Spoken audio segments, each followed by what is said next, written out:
So ito, nagpunta tayo sa Wendy's ngayon. Almusal kasi hindi pa ako kumakain eh. So gugutom tayo. So ayan Wendy's. Magkano daw po ang Wendy's pagka ganitong ano. Ayun, ito po dito sa Illinois. Ito po ang gastos sa Wendy's ito. Sa isang combo kasi ano to eh. Combo nila is $11.24.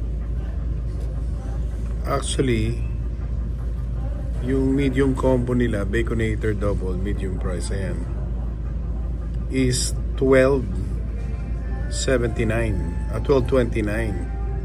So, meron po akong $2 coupon dito. Yung alam mo sa app, so bumili ka ng combo, premium combo kailangan.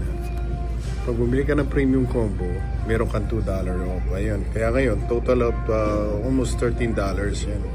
Pero dahil po sa app, meron siyang discount na $2.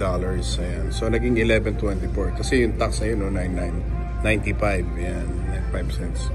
So, $10.29 plus 95 cents is $11.24. Ayun na.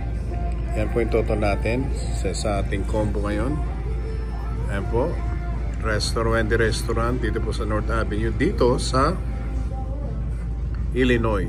Yeah, sa Illinois. Sa Glendale Heights. Ayan. Ayan mga kaibigan. Ayan po ang kakainin natin ngayon. Yung barbecue sauce, of course. Buksan natin ng Baconator.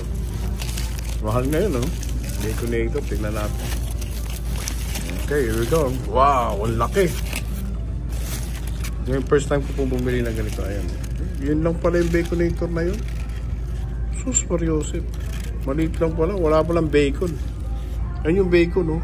Dadalawang piece na maliit. Ito. Ayan. Anak ng kamote. Baconator pala yun. Ayan po yung bacon na yan. Oh, yan na yung Baconator nila. Double meat lang pala yun. Pagka Baconator. Yun ba yun? I don't know. Ito saka isang medium soda. So medium combo po ito. Sarap to. Okay naman. Ayan na.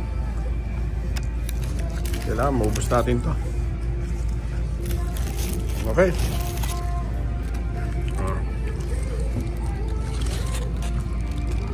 Ayan na muna ha. Kamaya pagtapos na tayo, kunan natin ulit. Okay, bye. Kain muna ako.